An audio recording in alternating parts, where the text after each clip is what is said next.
So in this video, we're going to talk about business ideas and how to come up with your business ideas.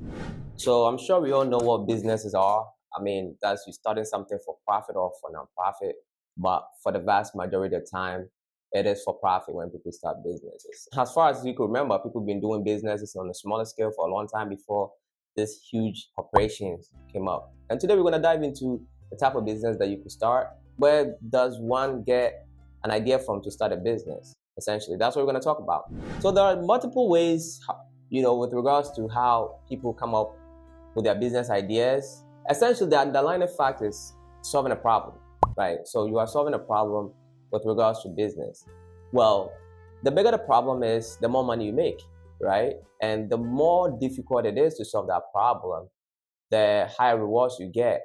Some problems has already been solved, but you feel like you could do it better, or you could tap into the market and you're gonna get your share because there's a lot of people and everybody's gonna eat. So an example of that would be the car wash, right? My car wash, when I move into this area, it's a developing area, and I know there is dirt roads all over, and dirt roads comes with your car getting dirty almost every other day, every day. That comes with washing your car repeatedly, especially when it rains. So I knew that's something that's always going to be there. It wasn't a problem that nobody was able to solve, right? So in the area, there are multiple car washes, but everybody's eating. So that's something that's very simple and basic. And the reason why not everybody can do that is because access to capital is so hard here, and just being able to have that money to start it is an advantage in my situation. That's one business idea. It's nothing extraordinary. I didn't think outside the box to do it. It wasn't like it was lacking in the area. There are already a few, but I feel like I could come in and tap into the market. However, I did something that was a bit different from everybody else, and that's to install cameras, right? That's looking at the car. So in case, you drop your car off and something is missing, and you come back like, hey, my phone was in the car and it's gone. With me, along the stretch, I'm the only one with it. When you bring your car to my car wash, there's surveillance there, and we will be able to prove if that person actually took your phone or not. It's quite simple, and just having it there alone differentiates me from my competitors. So that's one side. Another side is you want something and you can't get it around. You literally cannot get it around, so you have to solve your own problem, right? I think a perfect example of this would be my wife, right? So my wife went to braid her hair, and the person who braided my wife's hair killed her with like, it was very painful. That person, and people can braid your hair really tight, and it was very painful. She came home and she had to take that hair out the same day. And New York, if you live in New York, you braid your hair, that's a lot of money. Braiding hair can cost about $200 to $300, and she had to take it out. So she decided to braid her hair on her own, and because she didn't want to go through that pain again. It was never about making money. That's how most great businesses actually start, right? It happens by accident, by solving your own problems. So she started braiding her own hair. She realized that she can braid her own hair, and she was doing it for a while, and she enjoyed doing it. So she decided to do it to other people. She wasn't charging a lot of money when she started. And then as time went on, she started charging people more money. And as time went on, it became her full-time job. She became really good at it. She was making way more money with that than she was making as a teacher. So that's another business idea. You solve your own problem, and then you take it to other people, because now, because of her own personal pain, she knows how it is to feel it, So she's very gentle on her clients, and that's one of her advantages. Clients love her because she's very soft on the hair, and they don't go through the pain that they would usually go through. What was bothering her, she learned how to capitalize on that. And that's what I've been preaching on my channel all this while. If you have a problem, if you're complaining about something all the time, can you solve it? Right? Because once you solve it, trust me, you're not the only one who's complaining about this. So once you solve it, there are other people that you can take it to, and you make money in the process. Another thing is just being skilled, right? Like, I'm an accountant. So I work for KPMG. Let's say I worked for KPMG for a while in the tax department. Though I was in audit, I was probably going to do taxes, because when I was in school, I didn't even have to study. I really understand taxes because I love money and finance. So everything was just sinking in. It made sense to me how taxes work, right? And as a businessman, I really just got it. They put me in audit, and I really didn't care because I knew I was leaving. But I was gonna go to taxes. And you work for the corporation for a while, and you get to a point where you got your CPA and all that stuff, in Africa, I think we go with a British way. So you're a chartered accountant. There you go. So if in Ghana, you're a chartered accountant and you understand everything. You've worked with a corporation for a while.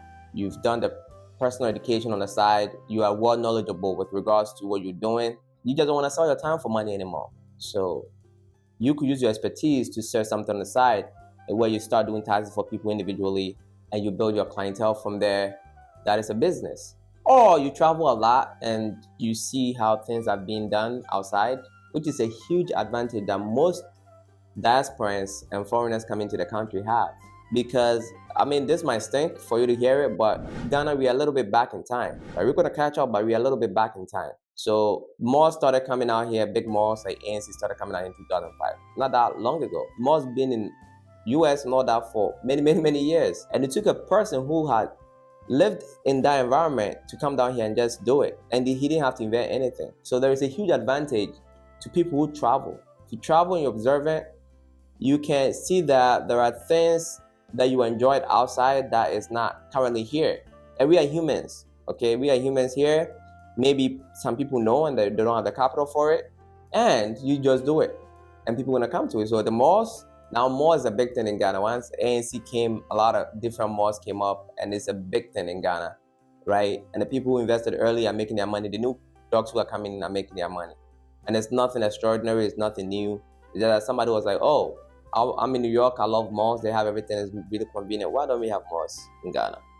And then was like, okay, cool. He didn't have the money, he went through it, but he was able to, get it done at the end of the day and expand it from there. So sometimes we think about capital could be the biggest challenge for most people. A friend of mine told me this and I was younger and I'm like, what are you talking about?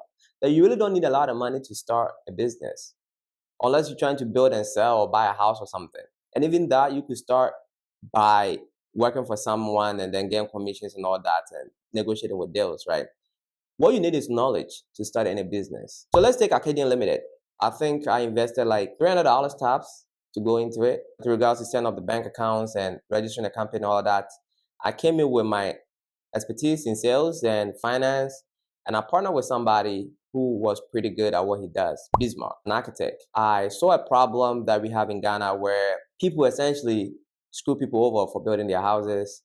And that is a huge problem that I feel like I could solve it. Though there are other real estate companies out there that's building and selling and all that, I wanted to do something different, which is like kind of build a personal brand and really build a trust with audience and then getting reach and helping people build their homes without having to go through the relatives, because you cannot travel back to Ghana to come and build and then go back, right? Like it's too much of a hassle. And even that, you still have to go through and hire your carpenter, mason and all that. And each one you gotta manage and they can potentially screw you over. So I just felt like we could build a great business from this and all the bonds that we have for you, so your money is protected, right? So that was another like the gem. That was the gem in the business model, man. The gem, the bond that we give. So you have nothing to lose. Literally have nothing to lose. I think that has to be like our biggest moat, right? Moat. Warren Buffett call it. Do you have a moat in a business? Moat is the advantage that you have that other people don't have. But not everybody can get that bond that we get. The only reason why you get a bond is because, shout out to Bismarck, he's been doing this for a while, never screwed anybody over. These insurance companies and the banks are not stupid. They're not going to give you a bond to give it to somebody if you're screwing people over, right? Not everybody can get that. You have to be big and must have done it for a while, having a proven track record in order to get it. So it's not easy. That's why you've never probably heard of it. But we give that. We give you a bond. So your money is insured, basically. So if you take your money and run away with it, you get it. That was a moat. That was a moat. I'm like, yeah, we got something here. And we did not start with a lot of money. It was a lot of thinking and how to go about it, the planning.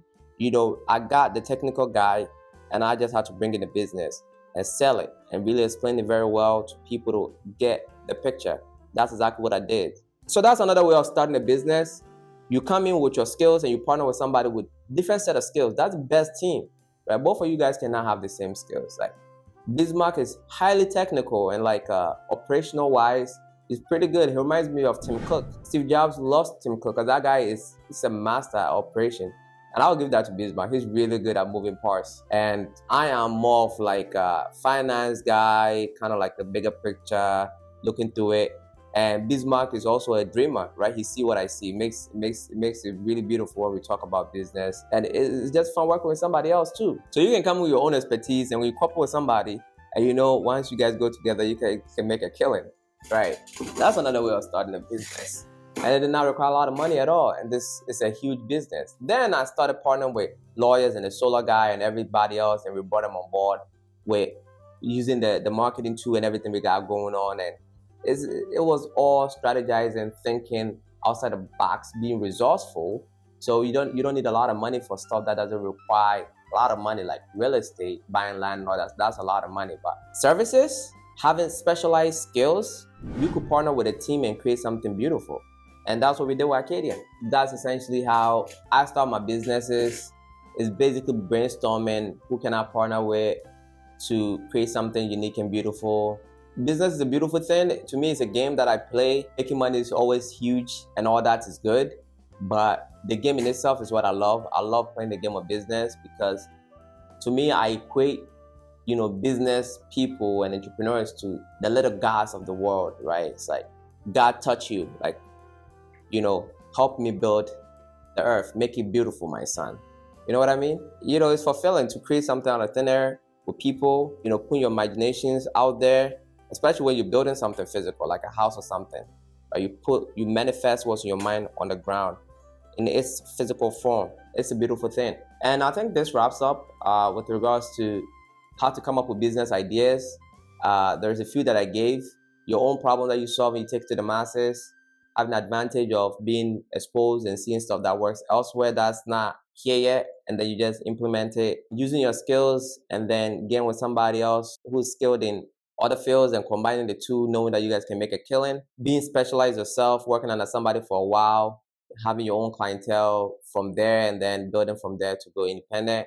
I'm sure there are more ways of coming up with business ideas, but these are the ones that I want to give out right now, what I have on my mind, and I hope this helps some of you guys to starting businesses. If you've not subscribed to the channel already, kindly do so. Like this video as it helps with the algorithm. Comment, let me know what you think, and until next time, my friends, be legendary.